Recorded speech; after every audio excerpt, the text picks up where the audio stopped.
3, 2, 1, aire. Hola, buenas tardes. Bienvenidos al ciclo que está llevando adelante la Secretaría de Derechos Humanos, ciclo de conversatorios. Hoy tenemos un conversatorio enmarcado para nosotros algo que estuvo muy bueno, en estas 4 películas que el Centro Cultural Araldo Conti llevó adelante, y hoy, en el marco de esas películas, estamos en este conversatorio que el nombre del conversatorio es La locura y la norma: salud mental y narrativas audiovisuales. Desde que asumimos la Secretaría de Derechos Humanos, como muchos que están conectados ahora y ya se conectaron en otros conversatorios, de salud mental, saben que para nosotros es primordial poder recuperar el tiempo perdido en el cumplimiento de la ley de salud mental. Entender el derecho, entender la ley, el respeto a la ley de salud mental, es también comprender y trabajar contra la violencia institucional. La perspectiva desde la Secretaría de Derechos Humanos en este ámbito tiene varias instancias, y estas últimas semanas pensamos en cómo podíamos llevar adelante, en las limitaciones que tenemos por la pandemia y por no poder estar en contacto y por no poder hacer actividades presenciales, en cómo podíamos trabajar en esto de mezclar la cultura con esta problemática. Si bien creo que en estos films, en estas películas que están colgadas para que se puedan ver, si alguno todavía no la vio, creo que si bien son películas que tocan el tema, algunos muy de fondo, otros medio transversal en la película, sabemos que esta es una problemática que está muy asociada a los derechos humanos. Los últimos 4 años tuvimos varios y grandes retrocesos en esta materia. La pandemia visibilizó esta problemática. La pandemia también no solo visibilizó los casos de violencia institucional, que son conocidos por todos, y los que no, y por suerte la Secretaría de Derechos Humanos, por una agenda en trabajar contra este flagelo que sufre nuestra democracia, que es la violencia institucional, y pudimos abordar muchos de esos casos. Sabemos que no solo la violencia institucional está asociada nada más a fuerzas de seguridad y acciones ilegales o represivas o apremios ilegales que puedan cometer las fuerzas de seguridad, sino que también está asociada a los lugares de encierro, tanto personas que pierden su libertad por una condena, o personas que pierden su libertad por políticas y arcaicas, digamos, que sabemos que para nosotros las personas que pierden su libertad por alguna problemática de salud mental es algo que tiene que ir quedando en el pasado, ¿no? Hay muchas violaciones de derechos humanos, estamos en contacto, la Secretaría de Derechos Humanos es parte del órgano de revisión de la Ley de Salud Mental, y ante eso llevamos adelante no solo el seguimiento y el cumplimiento de los plazos que tenemos que, obvio que la ley se tenía que cumplir en este año, y por el retroceso que tuvimos esos plazos se extendieron, pero estamos trabajando arduamente para poder, por lo menos en nuestro fin de gestión, recuperar todo el tiempo perdido y tener una ley de salud mental vigente y que se la respete en todo el país. Así que agradezco a todos los que estén conectadas. Hoy tenemos un conversatorio que las siguientes oradores van a ir presentando quiénes están en el panel, y agradezco que hoy estemos conectados por esta vía y discutiendo un tema tan importante como es la salud mental y los derechos humanos. Así que gracias por estar conectados.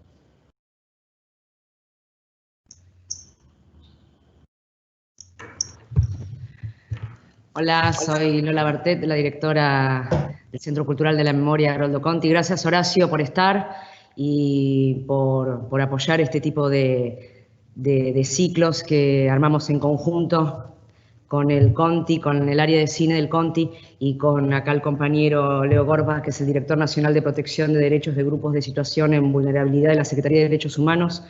Desde que empezamos la gestión siempre empezamos a charlar con Leo desde qué manera podíamos empezar a articular mediante el arte para empezar a darle voz a los que quizás no tienen voz, como es el tema de salud mental. Por más que se hayan adquirido un montón de derechos, hay que seguir peleando por muchos más. Y bueno, después vino la pandemia y ahora se nos ocurrió este ciclo que mediante películas, tanto documentales y ficcionales, no solamente argentinas, sino también españolas y norteamericanas, empezar a visibilizar esta problemática, empezar a interpelarnos a nosotros mismos y también a todos los espectadores que están presentes y que están viendo este ciclo que se llama La Locura y la Norma, que está hasta el 17 de septiembre en las redes del Conti, porque creo y creemos que la salud mental nos atraviesa a todos en nuestras vidas, en algún momento de nuestras vidas, de maneras diferentes.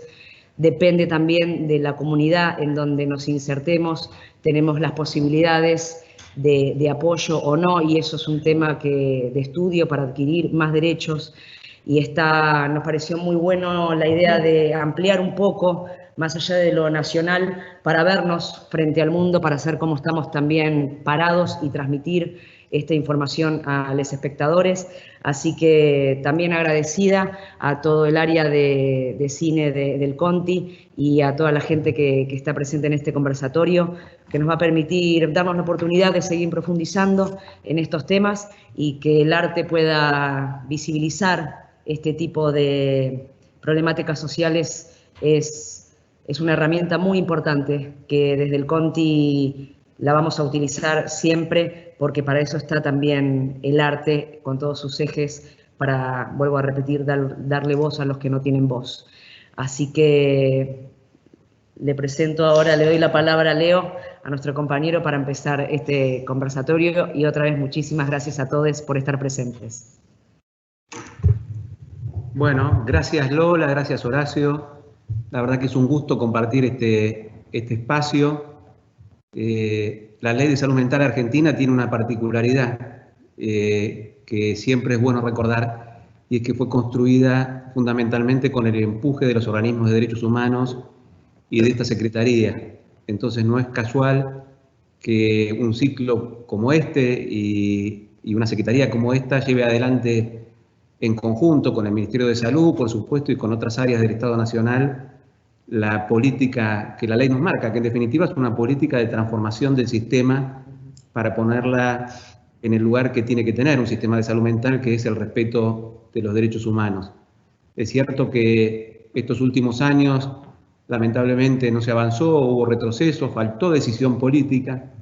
Esa decisión política que hasta el 2015 nos permitió no solamente sancionar una ley que es ejemplo en todo el mundo, sino también desarrollar las instituciones que tienen que aplicar esa ley, el órgano de revisión, la propia Dirección de Salud Mental, que hasta ese momento no existía, el Consejo Consultivo, que es un ámbito participativo, que entre otras cosas mucho tuvo que ver para que en los últimos años no se diera un retroceso respecto de la ley, es decir, la participación de usuarios, familiares, profesionales, organismos de derechos humanos. Y de esa manera queremos seguir trabajando. En esta oportunidad, con una propuesta de promoción de derechos que está vinculada, como decía Horacio, a la salud mental y al arte, con 4 películas distintas, pero que todas nos permiten pensar y repensar en qué consiste la salud mental, a qué llamamos locura, cuáles son los cambios que el sistema necesita. En definitiva, parte fundamental de la transformación del sistema es que podamos darnos este debate no solamente dentro del campo de la salud mental, sino también con la comunidad en su conjunto. Y en ese sentido, el arte y el cine en particular son herramientas extraordinarias. Así que bienvenidos, bienvenidas y bienvenides todos a este conversatorio. Y le doy la palabra a Celeste, nuestra compañera del Centro Cultural Conti, que me va a acompañar en la coordinación de este panel. Hola, buenas tardes. Yo formo parte del equipo de programación de cine del Conti. Trabajamos en conjunto para seleccionar estas 4 películas. Está bueno, me parece, contar que al comienzo nos preguntábamos si teníamos que hacer un ciclo para especialistas o si quizás mejor hacer un ciclo que pueda interpelar a toda la comunidad, y finalmente, bueno, llegamos a la conclusión de hacer un ciclo que pueda interpelar a todos, y la respuesta está a la vista porque las pelis están teniendo un montón de vistas y hay mucha gente conectada. Estaban preguntando dónde se pueden ver las películas. Están disponibles a través de la web del Conti. De todas maneras, ahora, antes de empezar con el conversatorio y de presentar a las personas que van a formar parte del panel, les vamos a mostrar unos pequeños fragmentos de cada una para que podamos después empezar con el debate. Azkenean, psikiatroan joaten den edozein irtetzen da diagnostiko batekin, ez? Eta tratamendu batekin. Habrá a quienes le choque el empleo de la palabra loco o loca, pero lo que pretendemos es llevar a cabo una resignificación de la locura. Te pones a cantar y todo el mundo quiere movidas dentro de su cabeza. What would your supervisor want to talk about? Nothing. One of my cases went missing a week. 2 ago. The follow checks and found them in a different area, so another social worker is taking over and I need to do knowledge transfer. Was this so urgent she had to call you at home? No. Found out about this days ago. I think this gal just gets lonely and picks up the phone.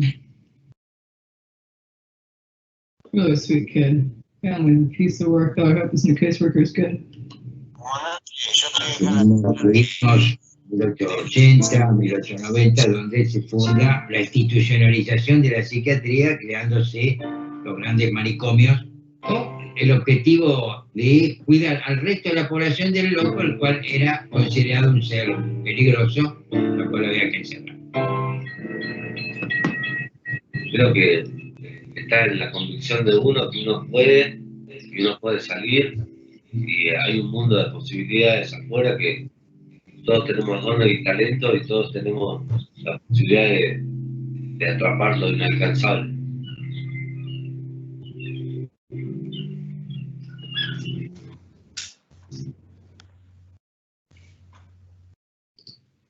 Bueno, psikiatroan joaten den.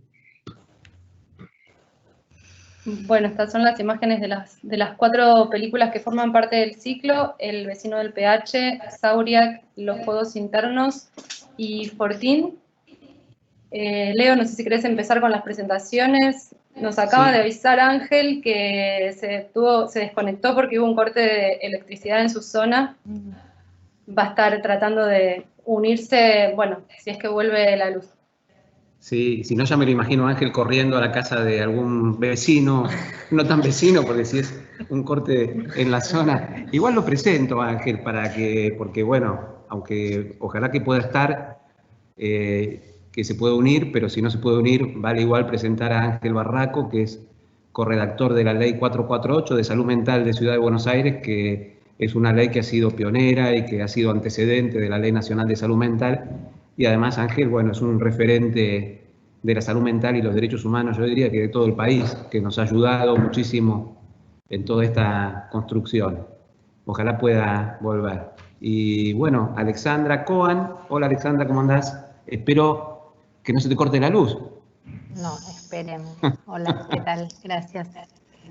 Alexandra es psicoanalista, docente de la UBA, es magíster en estudios literarios por la Facultad de Filosofía y Letras de la Universidad de Buenos Aires, entre otras tantas cosas, y es activa tuitera, tiene una cuenta de Twitter muy activa que les recomiendo que la sigan porque se dan unos debates muy, muy interesantes en esa cuenta. Gracias Alexandra por acompañarnos. No, gracias por la invitación.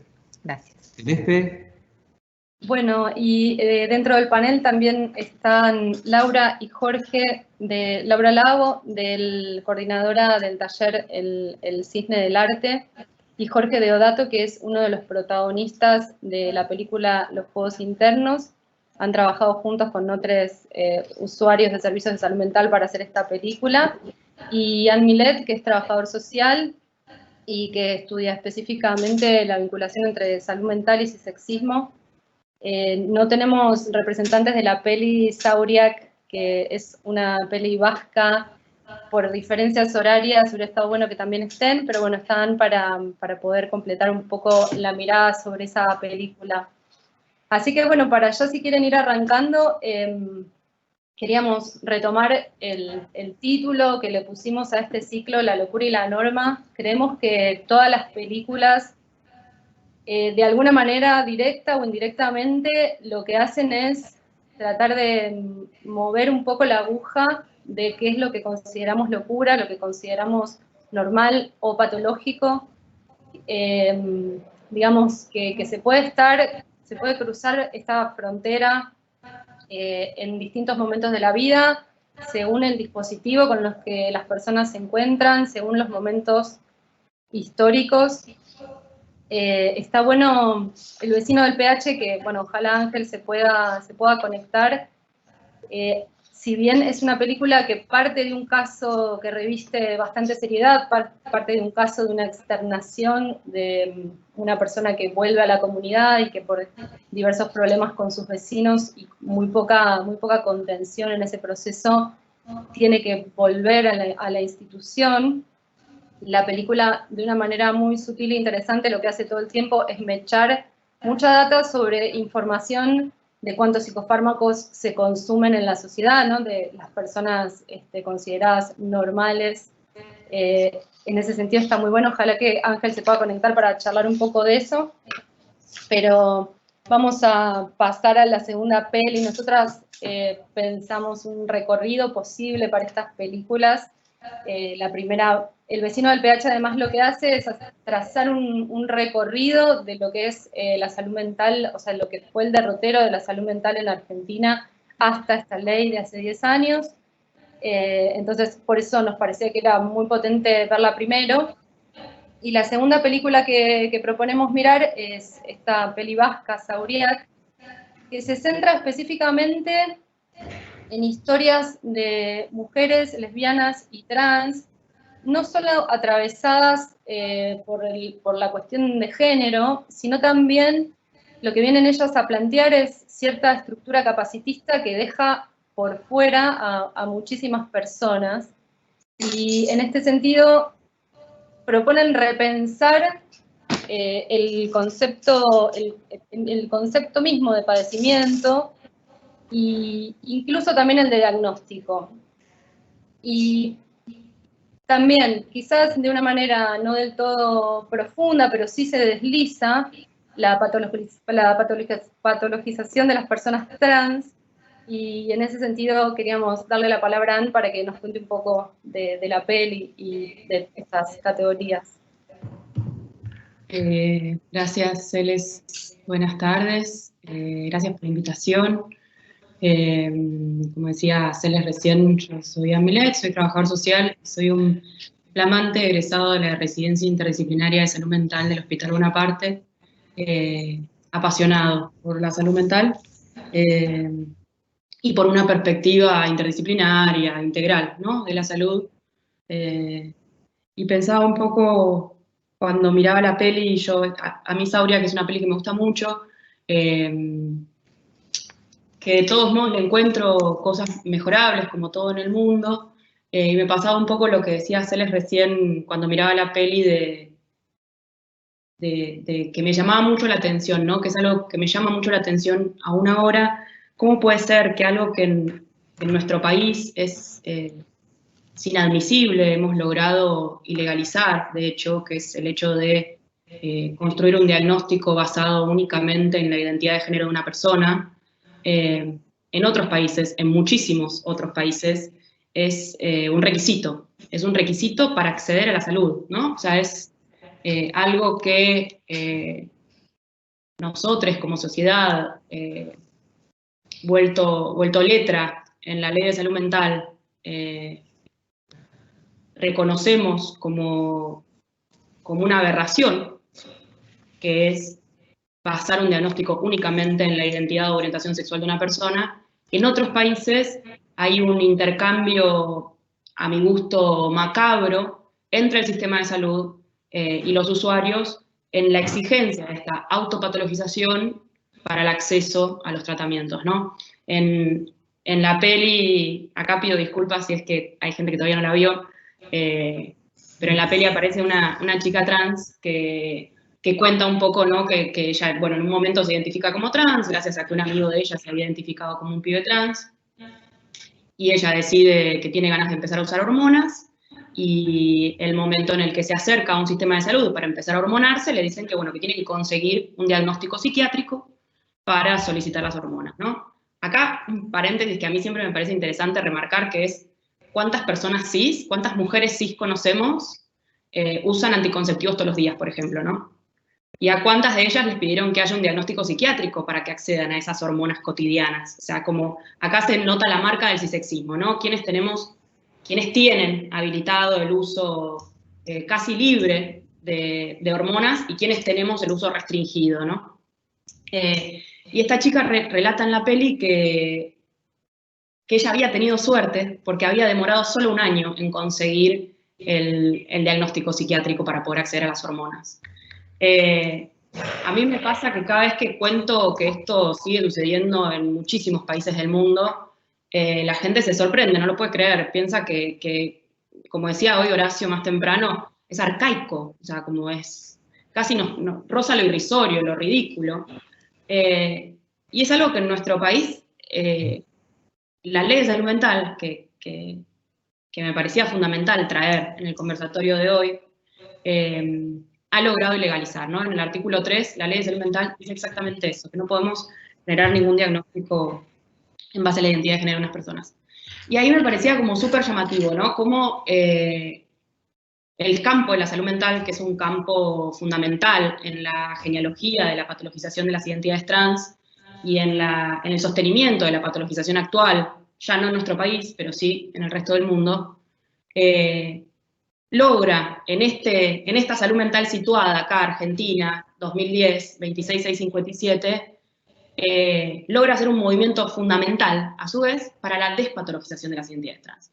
Me parece que es un dato no menor, ¿no? Me parece que esta ley, que podemos reconocer por muchísimas variables, digamos, por reconocer las internaciones como el último recurso, por exigir interdisciplina, por reconocer los derechos básicamente de las personas que sufren algún tipo de padecimiento mental, que seríamos todas, hace un movimiento también, un gesto inmenso hacia una comunidad que ha sido sistemática, históricamente vapuleada por este mismo campo.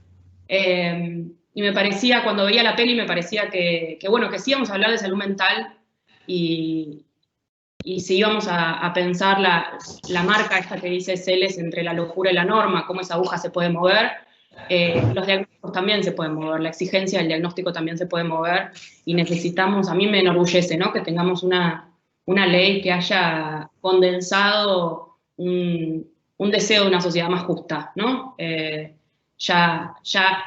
el tercer artículo ya entonces estamos produciendo una sociedad más justa en donde las personas trans no podemos ser y dice orientación sexual también, ¿no? Porque se pensaba, de hecho, en una sociedad que era muy distinta a la que podemos ver ahora, digamos.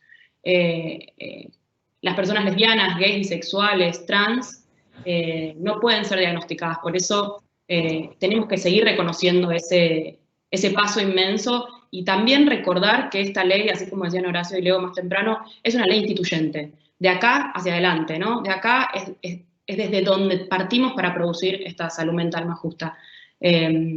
Pensaba un poco eso y quería de nuevo agradecer la invitación. Estoy muy contento de estar teniendo esta conversación acá. Gracias. Gracias, Ann. Están entrando bastantes preguntas.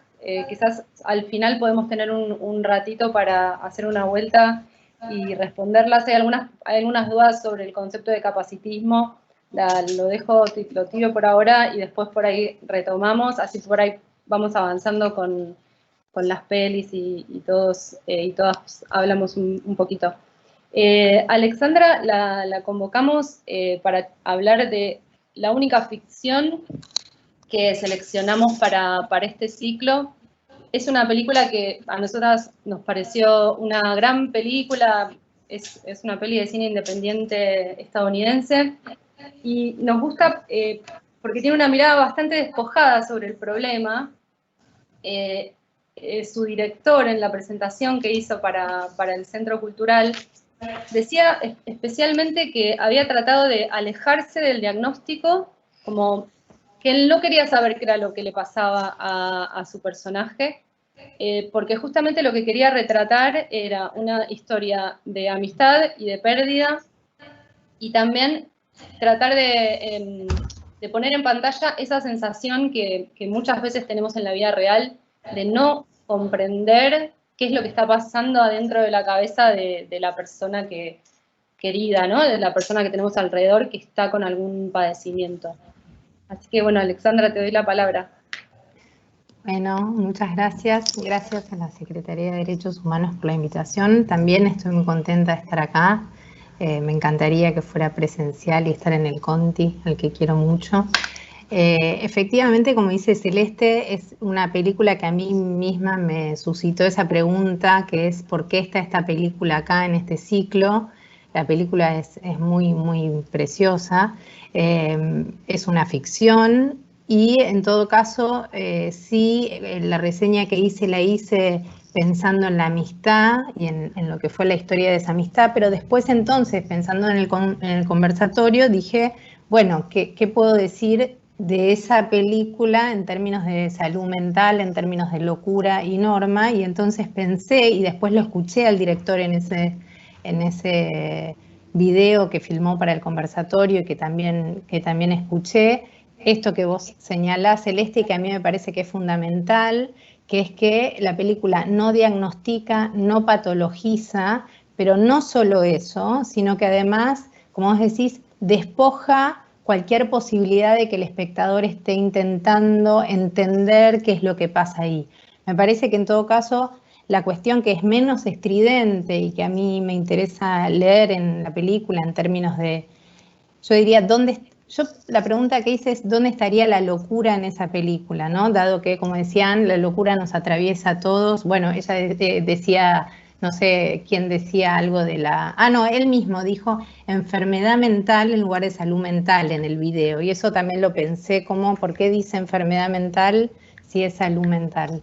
Y entonces hice esa pregunta, que es ¿dónde está la locura en esa película? Y lo que pensé es que la locura no está tanto en ese... Son dos amigas, voy a tratar de no contar demasiado, pero son dos amigas, una que no puede nada y otra que puede todo. Digo, una que es permanentemente imposibilitada y otra que la asiste permanentemente. Y en todo caso la pregunta que me hice es ¿dónde está la locura? Y creo que la locura está en la que supone todo el tiempo que sabe lo que la otra necesita.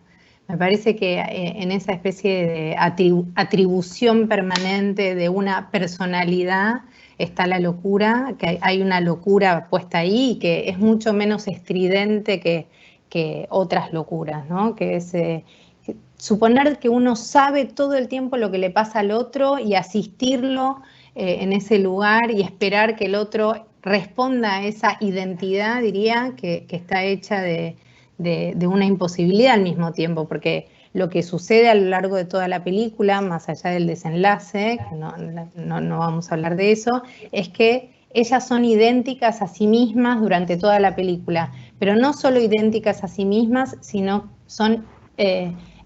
esperan que la otra sea idéntica a sí misma todo el tiempo. Entonces, en esa especie de mismidad que se arma, no hay posibilidad de nada, no hay posibilidad de que efectivamente aparezca el padecimiento de ninguna de las dos, porque hay una que padece todo el tiempo, no sabemos de qué, efectivamente estoy de acuerdo con el director en que la idea es que no hay una razón, de hecho hay una escena donde, ¿no? Hay una escena donde se intenta encontrar la causa de ese padecimiento y no es por ahí la cuestión. Me parece que la cuestión no es encontrar la causa de ese padecimiento, sino alojar ese padecimiento, acompañarlo, en fin, lo que sea. Pero me parece que la locura está en pretender saber lo que le pasa a la otra todo el tiempo. Y eso es una locura que nos atraviesa todo, muy ¿no? sutilmente todo el tiempo, que yo lo llamaría como un delirio de atribución, ¿no? Todo el tiempo le estamos atribuyendo al otro cosas.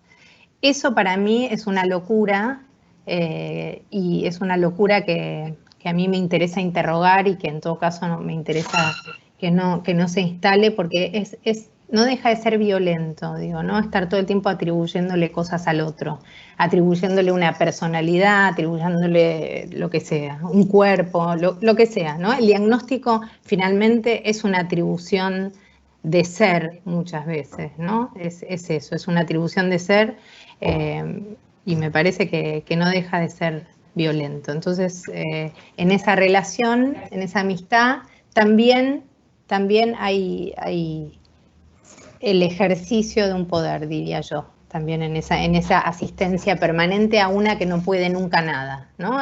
Al ponerla todo el tiempo en ese lugar, asistiéndola, me parece que hay el ejercicio de un poder muy sutil, por supuesto, y ahí entonces, eso, me pregunté qué clase de amistad es esa. Tengo muchas cosas más para decir, pero nos pidieron que fuéramos breves, así que creo que después podemos continuar. Gracias, Alexandra. Sí, después hay otra rondita con más preguntas.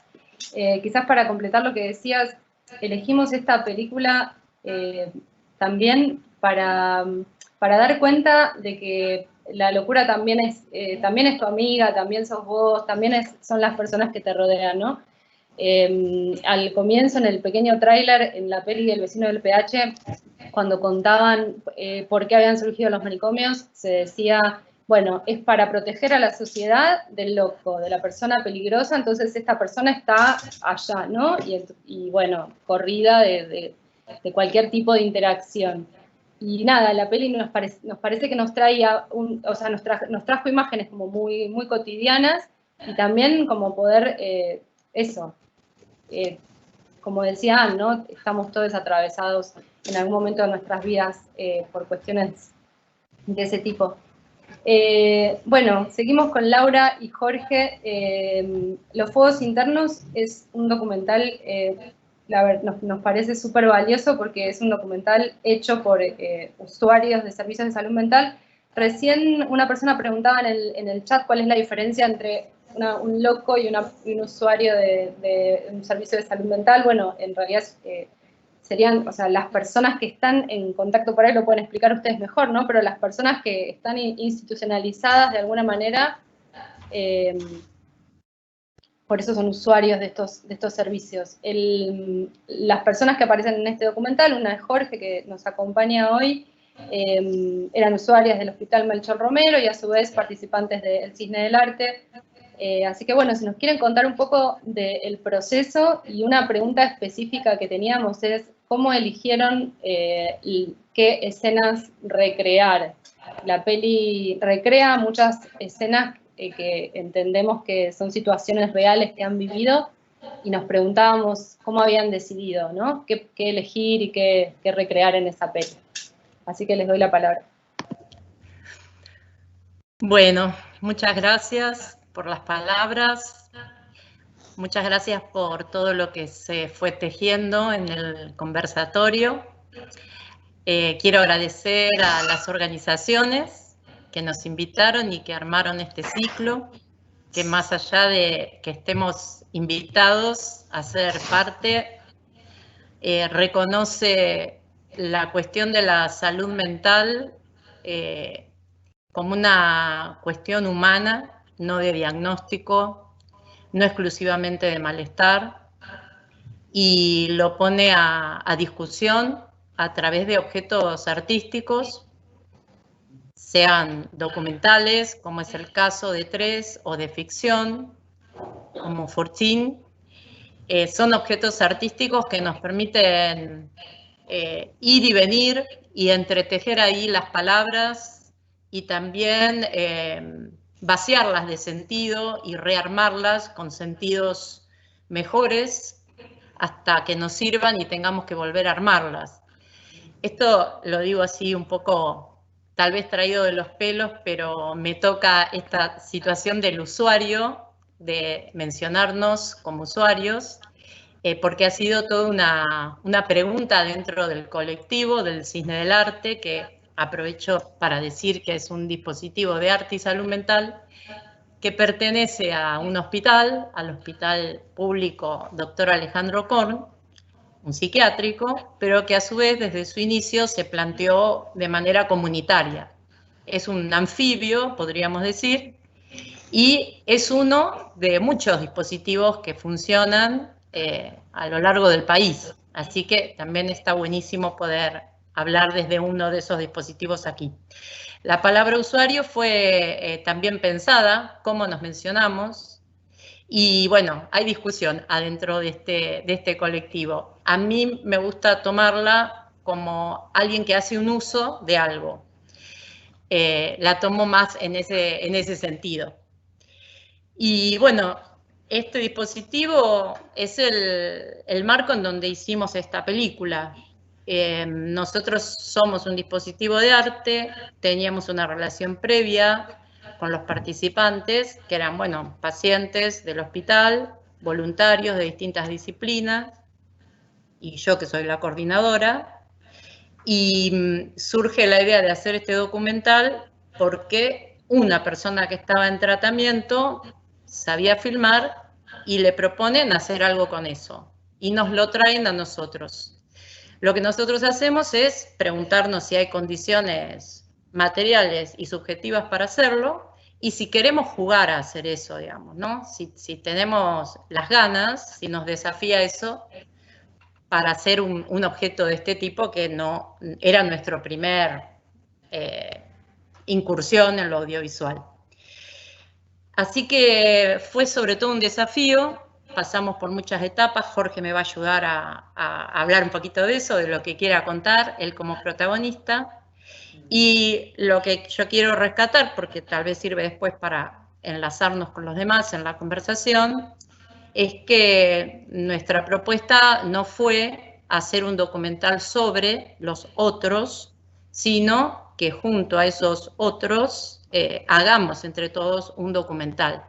Esto que parece sencillo de decir, nos fue marcando como una manera de trabajar, y nos fue marcando, para retomar la pregunta que me hacías, nos fue marcando qué decir, cuánto decir y el cómo decir, porque en el cómo entiendo que también hay algo de los cuerpos que se ponen en juego. Uno también es su tono, es su modo, y en la construcción colectiva del guión nos fuimos guiando por esa escucha de cuáles eran las historias de los tres protagonistas y otras personas que tenían la experiencia de la internación y de la externación, y cómo iban queriendo que eso fuera reflejado en ese discurso tan particular que es una película.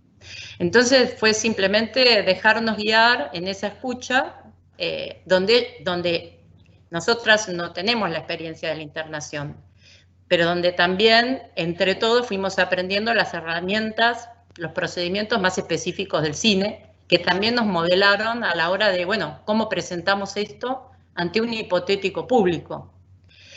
Y en ese punto, y le doy la palabra a Jorge, cuando pensamos en un momento, bueno, ¿qué efecto queremos causar? Uno no puede controlar el efecto, por supuesto, pero sí en el momento del montaje, decir, bueno, este discurso ya nos enlaza con un otro que todavía no conocemos. ¿Cómo queremos presentar esta historia, estas tres historias, que también son una historia de amistad? Y bueno, también ahí Jorge, Daniel y Miguel, junto con nosotros, fuimos elaborando, bueno, lo que se llamaría el mensaje, ¿no? Bueno, ¿qué mensaje queremos dar respecto a estas historias?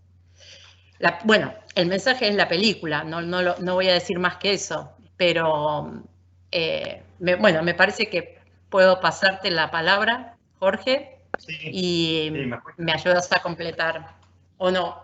Sí. Sí, bueno, soy Jorge Deodato. Bueno, sí, lo que decía un poco Laura es que nosotros en el Cine del Arte construimos este objeto artístico y comunicacional, porque tiene un mensaje. Lo hicimos entre todos en su momento. Bueno, nos fuimos conociendo con distintos participantes a partir del 2010, creo, de la Facultad de Antropología.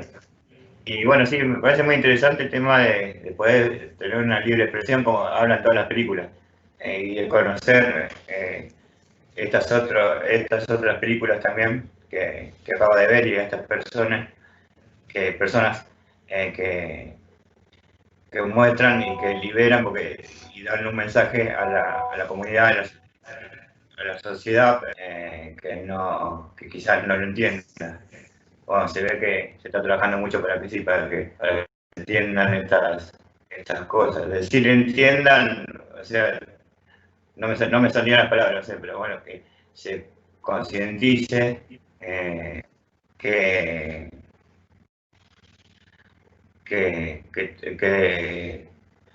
que todos tienen que ser escuchados, lo que dice la ley, ¿no?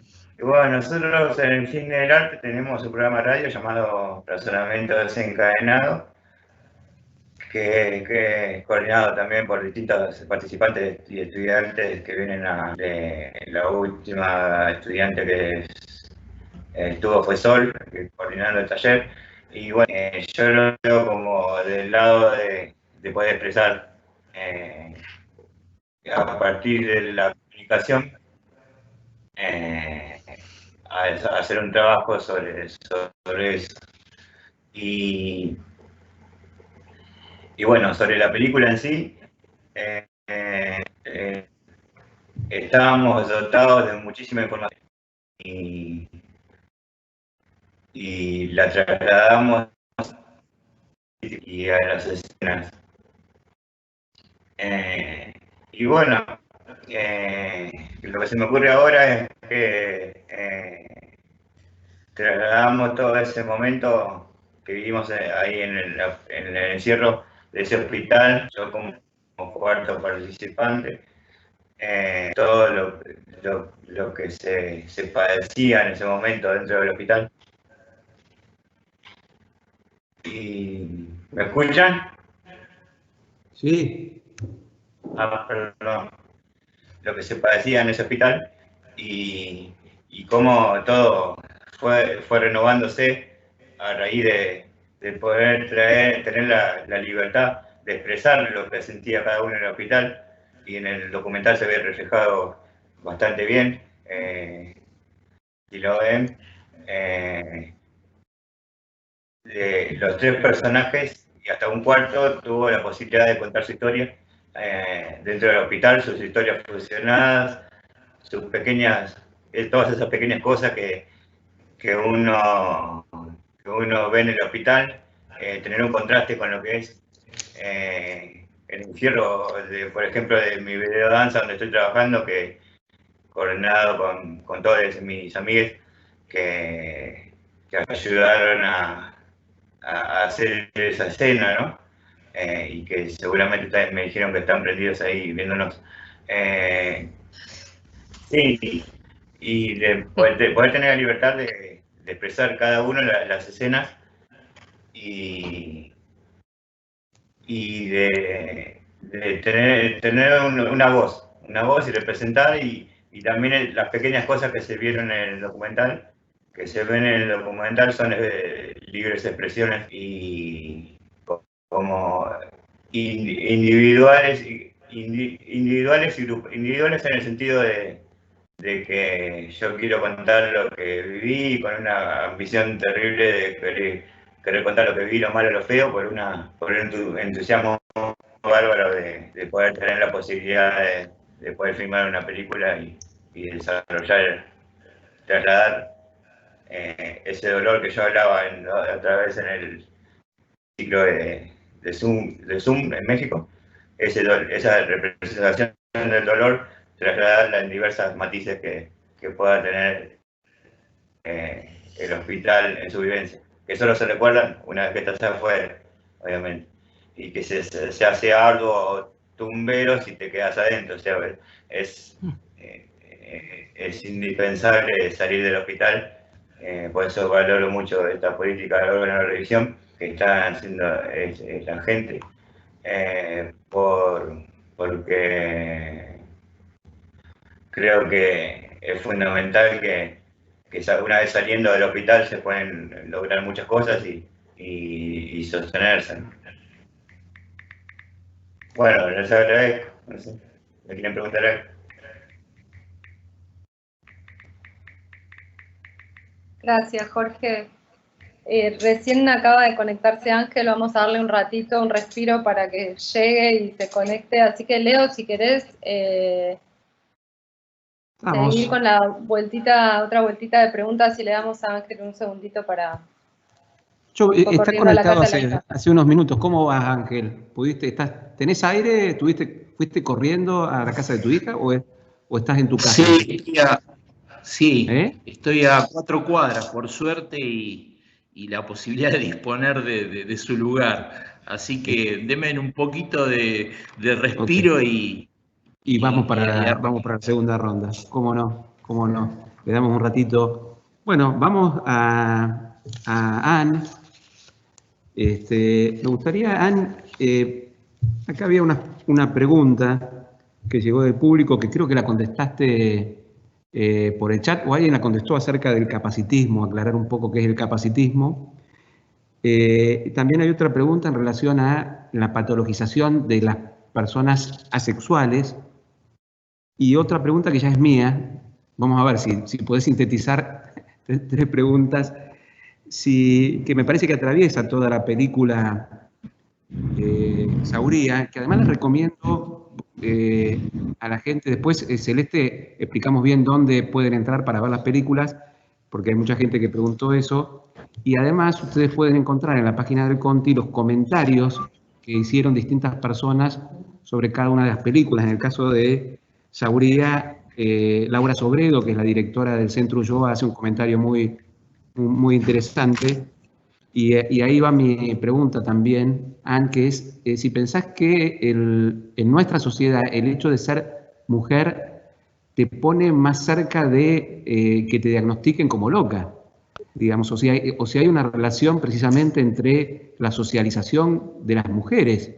Ya no me refiero a las identidades queer o a la diversidad, sino a las mujeres, que es un poco lo que expresan algunas de las mujeres de la peli, ¿no? La abuela que fue internada y esa cosa que queda, que se transmite de generación en generación, de la locura más asociada a la cuestión de las mujeres. Bien, gracias, Leo, por el desafío de a ver si logro 3 preguntas en 3 minutos. Pero vamos con eso. Primero, ¿qué es el capacitismo, no? A mí, en general, el capacitismo es un sistema de opresión. En general me sirve ejemplificar los sistemas de opresión con otros para que se entienda, ¿no? El capacitismo es el sistema que produce barreras para algunas personas y permite andar libremente a otras, ¿no? Entonces, por ejemplo, una persona que necesita una silla de ruedas para poder circular, esa diferencia, ¿no? Es producida por un sistema que ha generado calles, escaleras, edificios, en donde una silla de ruedas no es algo esperable, admisible, querido, ¿no? Deseado. Otros sistemas de opresión, el racismo, por ejemplo, también produce una distribución desigual de capitales simbólicos y materiales entre personas blancas, personas negras, personas marrones, personas asiáticas, etc. Entonces el capacitismo vendría a ser el sistema de opresión que distribuye de manera desigual capitales entre quienes podemos funcionar para el capitalismo, para los sistemas de producción que estén funcionando, y quienes no, con sus características particulares, no podrían ser funcionales para ese sistema, ¿no? Entonces una persona que necesita, por ejemplo, un acompañamiento de un equipo interdisciplinario de salud mental y poder asistir a un hospital 3 veces por semana, pongámosle, es una persona que para el capitalismo, por ejemplo, es no funcional, ¿no? Entonces el capacitismo empieza a distribuir desigualmente, entonces no puedes tener un laburo porque nadie te va a reconocer que vos puedas faltar de vez en cuando porque necesitas irte a una guardia, que no puedas ser, que no te puedas insertar en espacios de socialización, porque si vos hablas más lento, por ejemplo, nadie te quiere escuchar porque la velocidad de los sistemas en los que vivimos no contemplan esas posibilidades. Entonces, el capacitismo sería eso, ¿no? Un sistema de opresión que diferencia entre unas vidas y otras y termina priorizando unas por sobre otras. La patologización de la sexualidad, la salud mental que hemos producido hasta el momento es una salud mental que de alguna forma prioriza la sexualidad, dependiendo, ¿no?, la corriente y dependiendo de cómo nos paramos, pero como una de las cosas centrales en la vida, ¿no? La reseña que nombraba recién Leo, que está muy buena, retoma algo de la peli, que es que una de las entrevistadas cuenta que, bueno, que van a hablar de uno de los tres grandes temas de la vida, ¿no? La muerte, la locura y el amor, ¿no? Está ahí el amor, ¿no? Tenemos muy ligada, lamentablemente, la sexualidad con el amor, y desde la salud mental que hemos producido, la sexualidad es algo fundamental. Y la sexualidad se piensa necesariamente como práctica y ejercicio de la sexualidad, ¿no? Tenemos ahí un sesgo muy sexualizado, podríamos decir, en donde las personas que prefieren, eligen, desean no tener relaciones sexuales son personas que son patologizadas, ¿no? Que ahí hay algo que hay que arreglar, ahí hay un problema que tenemos que solucionar. Hay todo un movimiento de personas asexuales que intentan visibilizar este conflicto, porque no necesariamente es un problema no desear ejercer la sexualidad a partir de las prácticas sexuales, ¿no? Así que esa sería la segunda pregunta con respecto a la patologización de la sexualidad. Y en el tercer pregunta que traía Leo, a partir de la reseña, primero no puedo hablar en primera persona como mujer, lamentablemente, pero sí puedo, cuando leía la reseña, ¿no?, y leía ese mismo fragmento que retoma Leo, de esta abuela, ¿no?, que había sido institucionalizada por ser una mujer rebelde, dice, y me acordaba de en la carrera de Trabajo Social de la UBA tenemos una materia que lamentablemente es optativa, porque es una materia muy buena de salud mental, que es la cátedra de Silvia Faraone, que hace un recorrido que a mí me parece súper interesante sobre cómo surgen los manicomios en la Argentina, y cuando leía la reseña me acordaba de las diferencias entre lo que hoy en día es el Borda y lo que hoy en día es el Moyano, ¿no? Y cómo el Moyano, cuando surge, una mujer podía ser internada a la simple firma de su marido, diciendo que a esa mujer había que internarla. Una mujer el equipo que laburaba con esas mujeres internadas eran monjas, cuando el Borda tenía médicos psiquiatras. Moyano, lo que fue el Moyano antes de ser el Moyano, tardó muchos años en incorporar profesionales de la salud, cuando ya en el Borda era algo cotidiano. Las mujeres tenían que dedicarse a hacer tareas como la costura, el bordado y ese tipo de cosas, que eso era lo que las iba a curar, cuando se entendía que la salud mental de los varones tenía que ser abordada por la medicina, ¿no? Eso ya me parece que habla como de una institucionalización de una salud mental patriarcal, sin perspectiva de género, con una clara diferenciación entre la atención dedicada a mujeres y la atención dedicada a varones. Todo esto pensándolo en un marco súper cisexista, en donde varón refiere a varón cis y mujer refiere a mujer cis, ¿no? Entonces, pienso, Leo, a partir de eso, ya de ahí ya arrancamos mal. Como si ya partimos de la producción de una salud mental que diferencia con claras estrategias injustas para una porción de la población y para otra porción de la población, entonces, sí, claro que es diferencial. Y ahí me parece que para cerrar estas tres preguntas, a ver si llegué a cumplir mi desafío, ¿qué tipo de salud mental queremos producir, ¿no? O sea, me parece que esto que decía yo hace un ratito, esta ley de salud mental es instituyente. Esta ley de salud mental viene a proponer un cambio de paradigma, viene a proponer otra forma de pensar y de hacer. Y entonces, ¿cuál va a ser la salud mental que queremos producir? A mí me interesa que sea una salud mental con perspectiva de género, me interesa que sea una salud mental no capacitista, me interesa que sea una salud mental no racista, no cisexista, que tenga una perspectiva de clase. Me parece que tenemos que hacernos cargo de estas preguntas, ¿no? Y si nos hacemos cargos realmente de estas preguntas, entonces tenemos que producir una salud mental de calidad que pueda reconocer las particularidades de cada una de las personas que son usuarias y que somos profesionales también, y ejercer la vida cotidiana de la salud mental desde un lugar situado, intentando desarmar todos esos sistemas de opresión que tenemos tan internalizados. Eso. Bueno, gracias.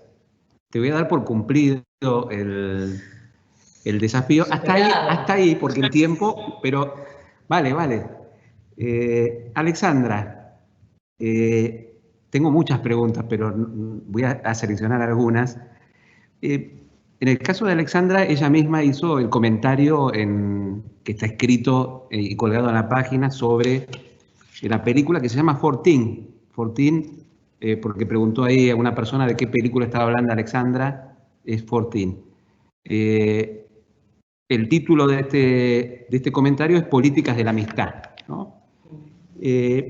La pregunta que yo te haría, Alexandra, es, vos hablas de un poco, haces una crítica de este lugar de asistencialismo. Y yo pensaba si este asistencialismo dentro de la amistad, uno lo podría comparar o hacer algún contrapunto con el asistencialismo del sistema, de las instituciones, y en qué medida eso es algo que en definitiva termina no ayudando, digamos, ¿no? En términos de recuperación de la salud. Y te agrego una pregunta del público, que también es bastante desafiante. ¿Qué sería una amistad sana? ¿No? No, ni idea. Sí, no, es que en ningún momento, empiezo por esa última pregunta porque me parece interesante, que es, no, de ningún modo diría que existen amistades sanas y amistades no sanas. Justamente me opongo a esa dicotomía entre sano y enfermo. Lo que decía Ana al principio, yo lo vuelvo a tomar, digo, estamos todos, decía atravesado estamos atravesados por, creo que él decía, por la salud mental, ¿no? Que los usuarios, pero yo agregaría, estamos todos atravesados por la locura, el paradigma normal,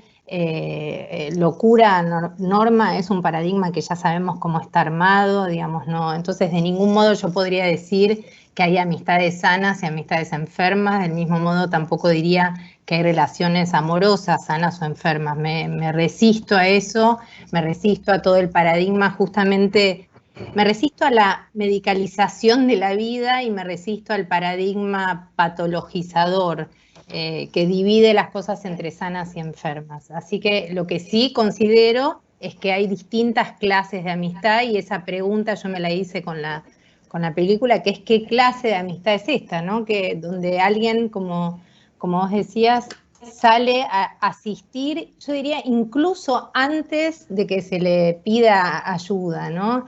Eso también. Hay un dicho que no sabíamos el otro día, hablando con un compañero que se llama Nicolás Vallejo, que es psicoanalista también, hablábamos de lo que significa la ayuda y cómo la ayuda es a veces sacar el pez del agua creyendo que se está ahogando, y que eso nos deja tranquilos, ¿no? Y a veces la ayuda efectivamente hace eso, ¿no? Oprime, impide al otro que piense algo, y además en la película se ve muy bien que y ahora voy a tu pregunta, Leo, porque me parece que sí, de acuerdo con que se podría hacer esa comparación con cierto asistencialismo del sistema, donde yo diría coagula a alguien en un lugar y lo deja ahí y casi le impide y lo conmina a ser obediente con esa personalidad que se le asignó, ¿no? Y cuando digo personalidad, digo con eso, con el diagnóstico, digamos, ¿no? Con el diagnóstico que se le imputó, que es casi como una imputación, una atribución, una imputación. Me gusta una cosa que decía Karl Kraus, que era un intelectual contemporáneo a Freud, que además era muy agudo y que escribía aforismos muy simpáticos, que decía: el diagnóstico es una de las enfermedades más extendidas, efectivamente nos la pasamos diagnosticando mal, además, no digo que el diagnóstico no sea necesario en determinado contexto, digo que la tendencia a patologizar la tenemos todo el tiempo, ¿no?, a mano y en las redes, por ejemplo, todo el tiempo se está patologizando a alguien. Anne decía, el que no tiene vida sexual se lo patologiza, el que tiene mucha vida sexual también, el que tiene poca, el que tiene mucha, no importa, todo el tiempo se está señalando, se está, digamos, vigilando, porque es una vigilancia, el cuerpo del otro, y ahí me refiero a los pares a veces, ¿no? No solo en términos de instituciones, sino a veces entre pares. Por eso yo decía en la reseña que en esa amistad también circulaba el poder, también. Pues a veces, yo no creo que haya relaciones donde no circule el poder, lo que creo es que tenemos que estar atentos para ejercerlo lo menos posible. Me parece que de eso se trata. Sería un poco ingenuo decir que hay relaciones donde no circula el poder. Por supuesto que hay grados del ejercicio de ese poder, y si vos pensás en el asistencialismo a nivel institucional, bueno, ya sabemos que por supuesto no es lo mismo, pero sí se puede hacer esa analogía entre alguien que, sale al rescate de otro y en ese rescate le impide moverse, ¿no? Lo coagula en un lugar y casi que el otro tiene que obedecer a esa etiqueta, porque no es solo un estigma, ¿no? No siempre es estigmatizante esa identidad que se le atribuye al otro. A veces es más silencioso ese impedimento que se le produce a alguien que está siendo asistido permanentemente. Por eso, una cosita más, porque yo vi las películas y el documental de los fuegos interiores, ¿no? Los fuegos interiores o el fuego interior. Internos. Bueno, son muchos. Internos, bueno, son muchos. Internos, bueno. ¿Qué es esa comunidad? Que es estrictamente esa comunidad de amigos y esa amistad, y es muy conmovedora la escena donde son los amigos los que van a pedir la externación del tercer amigo. Esa escena es conmovedora, y esa amistad que se arma efectivamente en una, yo diría, radical comunidad. Eso es una comunidad, sí. Bueno, eso. Gracias Alexandra, y me dejaste un pie para Laura y para Jorge. No sé si está Jorge, porque yo no lo veo, pero capaz que está ahí. Está Laura, sí. Bueno, Laura, los fuegos internos, que además tiene un comentario de Alan Robinson. Alan Robinson también es un artista, un director teatrero y activista por la diversidad mental, que comentó la peli, que también un comentario muy interesante que está en la página. Y bueno, yo te dejo un poco este pie que te dio Alexandra para que nos cuentes un poco cómo ves esta amistad, o cómo ven esta amistad y ese lugar que ocupan de ser ellos mismos los que piden la externación. Y también en un momento de la peli, yo no me acuerdo quién de los tres protagonistas dice: la locura es arte y el arte es locura, ¿no? Y como ahí Alan hace un pasaje entre el arte terapia y el arte, bueno, una pregunta que se me ocurre es si el arte es locura o el arte es terapia, digamos, ¿no? Porque parecería que eso es una cosa o la otra.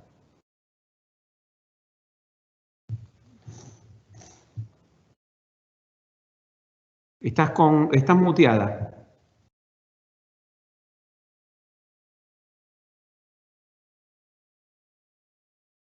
A ver. No tenemos sonido. Si no, pasamos a Ángel hasta que podamos resolverlo. A ver. ¿Sí? Sí, pasamos a Ángel. Bueno, pasamos a Ángel y después volvemos con Laura, si recupera el sonido. Ángel, ¿vos sí tenés sonido? Sí, Leo. Perfecto. Bueno, ¿Se escucha Ángel, bien? Se escucha perfecto. En el caso de, bueno, el vecino del PH, el que hace el comentario escrito que está en la página es Beto Muñoz, presidente de FEPRA, y que efectivamente pone el acento en la tensión entre paradigmas, ¿no? Que muestra claramente la peli, y en el medio, entre esa tensión, entre lo que promueve la ley y cierta visión reduccionista que se muestra a través de algunos testimonios de algunos médicos. Bueno, lo que transcurre es la desatención o la mala atención de una persona, ¿no? Y Ángel, de esto sabes mucho, y en particular de Ciudad de Buenos Aires, ¿no? Donde has recorrido y donde tenés una militancia de muchos años. Así que nos gustaría que nos cuentes un poco tu mirada de esta peli. ¿Qué nos dice la peli? Bueno, Leo, yo creo que la peli, en primer lugar, agradecerle a Fernando Figueiro, el director. La película va plasmando, digamos, diversos factores que debemos tener en cuenta respecto a un estado de situación. Vecino en realidad nos sitúa en un caso que adquirió notoriedad en los medios de comunicación, donde surgió como el loco de Mataderos, donde inclusive en algunos canales de televisión daban el nombre, mostraban el número del domicilio. Y esto lo digo porque después voy a hacer un comentario respecto de la confidencialidad, ¿no es cierto?, de los datos de los pacientes. El vecino que fue, como dije, identificado y mostrado en cámara, yo creo que en realidad no es el protagonista de la película. En realidad es el emergente, ¿no?, que como expresión de una situación emergente previa aparece en toda su dimensión y brutalidad, porque digo el término brutalidad como una cuestión que nadie puede hacerse cargo y como que sorprende y no se puede atinar a hacer nada respecto de lo que los vecinos denuncian. A raíz de esto de vecino también me parece que hay una connotación ideológica. Me parece muy bueno que Fernando le haya puesto el vecino del PH. Si bien los medios de comunicación hacían referencia al vecino, no dejo de ligarlo justamente a la connotación político-ideológica de que la denominación o el significante de vecino actúa como destituyente, ¿no es cierto?, de lo que es ser ciudadano. Por eso en esta ciudad históricamente nos vienen hablando de los vecinos y me parece justamente que es una forma de recortar los derechos por los cuales bregamos, ¿no es cierto?, no solo en las leyes de salud mental, sino en todas las leyes, aquellas que se trata de asegurar derechos que obviamente las leyes a veces tampoco pueden garantizarlo.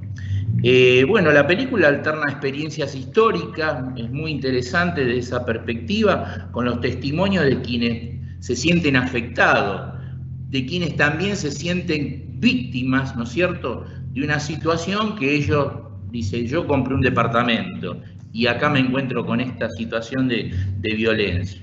El contexto, bueno, habla de la ciudad de Buenos Aires, indudablemente, y cuando tenemos en cuenta la territorialidad, vemos que esa demanda de los vecinos respecto a quién se hace cargo de esta situación, de un vecino que los agrede, que genera situaciones de violencia, nadie aparece para hacerse cargo. Entonces, bueno, llaman a instancias judiciales, defensorías, y ven que el único medio posible es justamente la denuncia mediática. A partir de ahí sí aparecen instancias policiales, judiciales, del sistema sanitario, aparece el SAME, del SAME lo deriva a un hospital general y ahí se lo diagnostica y con ese diagnóstico dicen único destino, Hospital Bordo. Y esto lo remarco porque justamente, ¿no es cierto?, como bien sabés, Leo, y muchos de ustedes a nivel de lo que postulan tanto la ley 448 de la ciudad como la ley nacional, estamos digamos así, luchando para que ese cambio de paradigma que implica cambiar ese paradigma asilar por uno de plenos derechos, tenga en consideración que la lógica manicomial, ergo las instituciones psiquiátricas, que tenemos en la Ciudad de Buenos Aires, que existen en todo el país, digamos, requieren también de una política que está enmarcada en las leyes, pero que muy claramente debe definir qué es lo que debe hacerse para sustituir la existencia de los neuropsiquiátricos, las colonias psiquiátricas y toda institución manicomial. Y ahí vemos que el despliegue de los dispositivos, servicios y efectores necesarios, tenemos obviamente las guardias interdisciplinarias, la necesidad de casas de medio camino, hostales,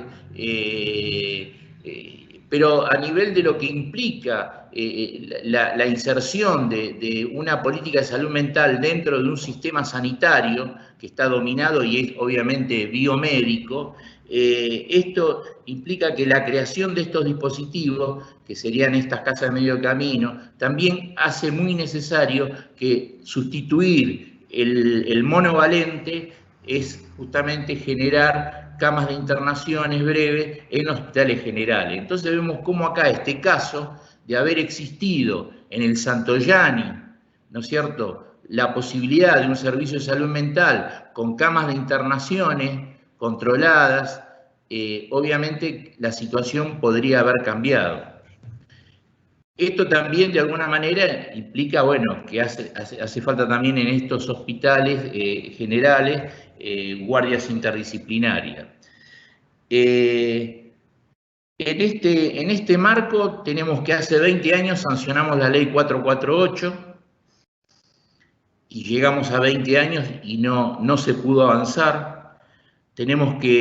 Contamos como gran empuje porque la ley 448 por determinadas cuestiones que tienen que ver con la autonomía de la ciudad fueron recortadas las posibilidades de intervenir respecto de lo que la ley 448 establece como régimen de internaciones, porque todavía seguimos peleando con el traspaso a la autonomía de la ciudad de las instancias judiciales, solo hay algunos tribunales de familia, y esto justamente dio por cuenta de que la ley 448 no pudo avanzar, pero no solo no pudo avanzar por la cuestión de lo gubernamental, a pesar de los diferentes gobiernos, y no hablemos de los últimos 12 años, porque sabemos que justamente vino una concepción neoliberal que no solo ajusta, que no solo considera que no debe llevarse adelante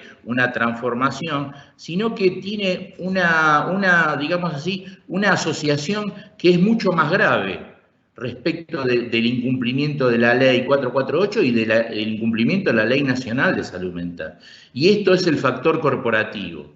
O sea, ya en el 2003 tardamos 3 años, por ejemplo, en la reglamentación de la ley 448. En el 2004 la ley sufrió un avance del poder corporativo médico-psiquiátrico que fue y solicitó a la justicia que se declarara inconstitucional varios artículos de la ley 448. Como después y a posteriori, y tal como lo muestra el documental para quienes lo pudieron ver, hay una fuerte, digamos así, expresión de poder de estos núcleos corporativos, ¿no es cierto?, que ya se hace muy evidente. Antes era muy difícil poder visibilizarlo, pero bueno, ahora pueden salir y decir claramente que vamos a cambiar la ley, intentaron cambiar la reglamentación de la ley nacional, los neuropsiquiátricos no se cierran y constantemente van generando justamente para abonar esa lógica manicomial la definición de que ya no son neuropsiquiátricos, que antes defendían la palabra neuropsiquiátrico, sino que ahora son hospitales especializados, donde son la cuna de la formación y la capacitación. Y con todo esto nos encontramos que lo que relata el documental, entonces empieza a visibilizar por qué el vecino del PH no pudo tener, no solo previo a todo ese brote psicótico que generó, digamos, con los vecinos, sino ya a 20 años previo, porque había tenido varias internaciones, y justamente esto es el fenómeno de la puerta giratoria, ¿no?, donde los pacientes entran y salen constantemente porque hay una resolución. Y esto a pesar de que la justicia federal sancionó tanto a la Ciudad de Buenos Aires como a Nación en el 2016 respecto un fallo que fue ratificado por la Cámara Federal Contencioso Administrativo, sancionando a la ciudad y a Nación a la apertura inmediata de los dispositivos, a partir de 4 casos presentados, 2 de provincia de Buenos Aires y 2 de la ciudad, donde justamente se demostraba que el fracaso, que las personas que estaban internadas en las instituciones no se podía avanzar justamente por la falta de los dispositivos. Entonces había que te interrumpa para pedirte que vayas cerrando en función de que estamos cerca del tiempo. Dale. Entonces la pregunta que se desprende del documental es, digamos, dentro de ese marco y lo que muestra el documental, ¿había otra posibilidad? Claro que había otra posibilidad. Es la misma posibilidad que nos demostró Franco Basaglia en Trieste cuando dijo: lo más importante de esta experiencia es que es posible hacerla. Dice: yo no sé si los manicomios van a volver, pero de lo que no se va a poder borrar de la historia es que nosotros pudimos transformar esa lógica. Así que otra cuestión importante, Leo, que quiero pronunciar es la cuestión de los recursos, el tema del presupuesto. Históricamente y sistemáticamente en la Ciudad de Buenos Aires se adjudica el mismo presupuesto para salud mental, donde más del 85% se lo llevan las 4 instituciones asilares, no quedando prácticamente nada para la apertura o el desarrollo de otros dispositivos. Y para que sepan, ya, No, te estaba pidiendo que vayamos cerrando, nos quedan 2 minutitos, 3 minutitos y quisiera que Laura, pero sí, terminá lo que estabas diciendo, Ángel, por favor. No, un dato importante, Leo. Lo que se invierte, por ejemplo, para este año en el Borda y en el Moyano es una cifra tan sideral que hace de que estemos invirtiendo por cada cama de internación cerca de 300.000 pesos por mes.